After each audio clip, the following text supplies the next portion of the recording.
Good morning, everyone. I'm Kanani Kaopua. Aloha. Aloha. One thing that wasn't mentioned in my bio, I don't come to you today just as a property manager, but I come to you also with a board member hat on. I too sit on a board for a condo out in Mililani.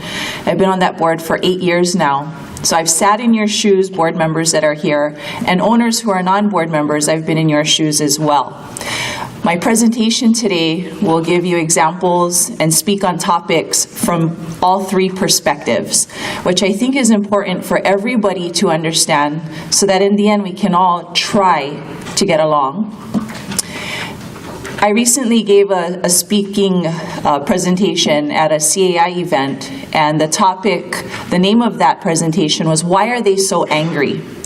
And I wanted to take that topic and feed it into today's presentation for all of you, because I think it's very important, especially in this day and age where we have so many areas of communication to use, different conduits to use, but a lot of us are still old school, and that's fine. But as a property manager, board member, homeowner, I see what works and what doesn't work. And all I want to give you is just some tips, some recommendations. You don't have to listen. It's like when you use your association attorney. It's up to you if you ultimately want to take their advice, but you should. And let's face it, a lot of the reason why we have these seminars, the platform for these seminars, unfortunately isn't just, oh, we want to inform you. A lot of it stems from pissed off owners showing up to your council member's doorstep, or a lot of owners who are upset because they feel uninformed. They feel like you're meeting in secret, board members. Owners, they don't feel that you're providing them the information, so they're wondering why, and it allows things to fester. And my job as a property manager, sometimes I have to put a black and white uniform on and become referee. And I have to go in the middle there and say, hey board, help me help you protect yourselves from unnecessary liability. And owner, non-board member, let me help you get results, but you have to be part of the solution. My presentation will revolve around that theme. Why are you so angry? And how can you help, owner, non-board member? I wanted to break it down into little subsections, starting with transparency. That's a word that we throw around a lot. What does it mean? I'm not glass. I try to be very transparent. As board members, board presidents, treasurers, you're the head officers of your boards. You want to try and be transparent, but sometimes you have to be coached through that. And as a property manager, we ask that you be willing to be coached through that. We respect the fact that a lot of you are coming from maybe a CEO, CFO, a financial position, or years of just handling your home's finances, which is, equivalent and very respectable to that of a CEO.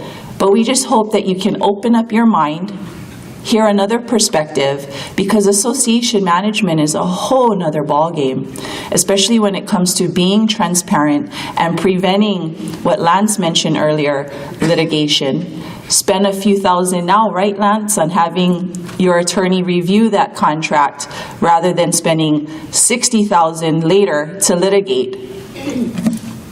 I also want to touch on different type of board governance that you have, specifically meetings, and a type of meeting that owners assume you're meeting in secret, and that's executive session.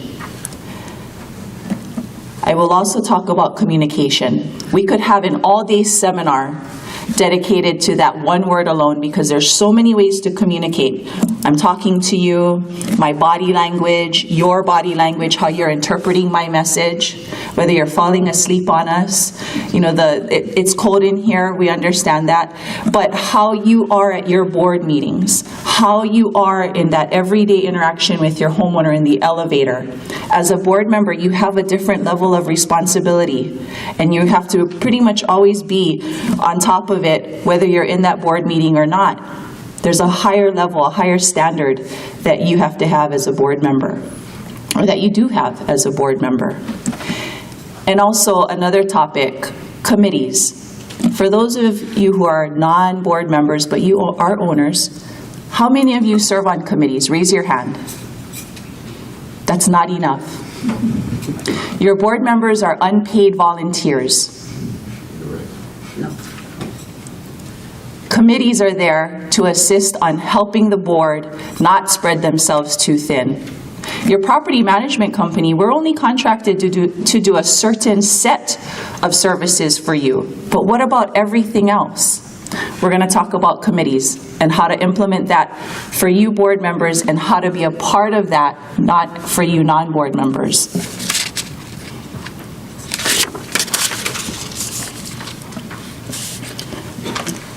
When I do orientation for new board members or community associations that are just being developed, we like to have what we call a pa'ina, which in Hawaiian is like a gathering or a party. And we like to hold it to a nice controlled level of people or amount of people, about 50 or so, and we introduce them to the association lifestyle. You have to admit, regardless of how long you've been in an association, it is truly a lifestyle, correct? You don't have acreage of land to yourself, or you don't have to worry about your neighbor and noise.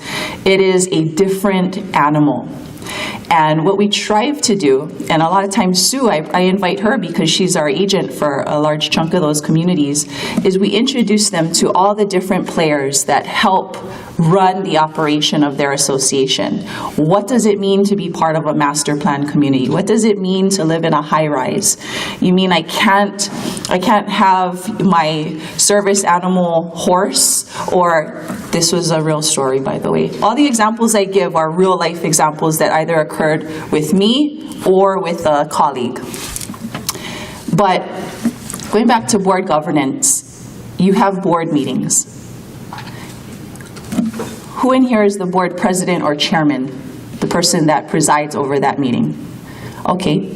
When you start your meeting, president or chairman, chairwoman, do you always start with, okay, we're going to call the meeting to order, and I'm purposefully using this tone.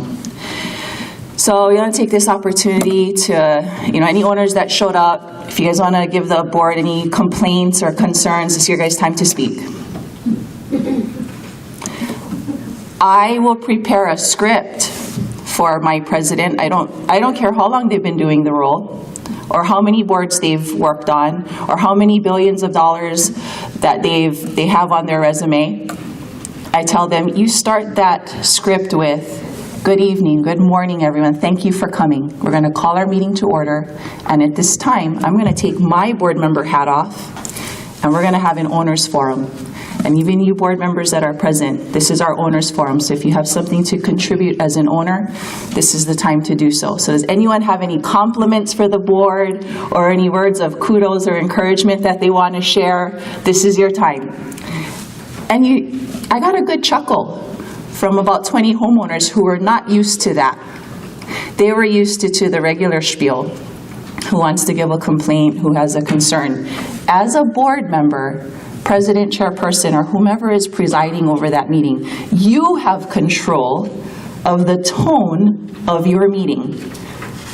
Why is that important? Because that tone will carry over post-meeting. Whomever attended that meeting, an owner, will share with their neighbor who couldn't make it because maybe they were stuck in traffic or they had to work overtime, and say, hey, you know what, this meeting wasn't so bad. They actually wanted to hear what we had to say, and the people were laughing. You want to encourage and foster that sense of inclusion so that owners want to show up to your meetings, and it starts with you and how you set the tone. Executive session is typically held at the end of your regular meeting. You'll have your old business, new business, committee reports, and if there's no further new business to bring before the board or before the owners, the chairperson will go into executive session to discuss what colors to paint the building? No. 514B, specifically section 125, is very specific on what you may go into executive session to discuss, starting with personnel matters. Let's say you have a resident manager, general manager, or any site staff, janitorial person, and you want to talk about maybe their salary, their job description. You are perfectly allowed to go into executive session and discuss those items. What if you want to talk about a board member? Not necessarily if they're delinquent on their maintenance fees, but what if you want to talk about a board member or a group of board members whose actions might not be that of, say, something that Lance or any of the association attorneys would support. Maybe their actions is going to pose a potential liability to the association. You can go into executive session to discuss personnel matters because you too, board, are considered personnel. And if you go to the next page in your handout, I give you a short definition of what personnel means. People employed in an organization or engaged in an organized undertaking, AKA associations. When you're having these board meetings, when you're having those committee meetings, you're engaged in an organized undertaking. So that means you too, board, are considered personnel. Pending and ongoing litigation. Those items are always to be discussed in executive session. The only time you will air the outcome of that is when the case is closed and you've been provided by your attorney some sort of script that you are allowed to disseminate and share publicly. To do so otherwise may harm you worse, and your D&O coverage, Sue can attest to this, may not cover you. So be sure to always keep that in mind when going into executive session and discussing this. Don't discuss pending or ongoing litigation in open session. Also, anything that involves attorney-client privilege. I recently, I manage a community where they have a very vague boat rule. And just so happened Milton is my attorney for that association. I needed him to opine, Milton, their governing documents are silent and we need clarification. Guide us on this. And the board needed to discuss his opinion at the meeting, but we could not discuss that yet in regular session. We discussed this in executive session. Once the board discussed it, and they wanted to then disseminate that information to the owners, okay, then we will adjourn into regular session.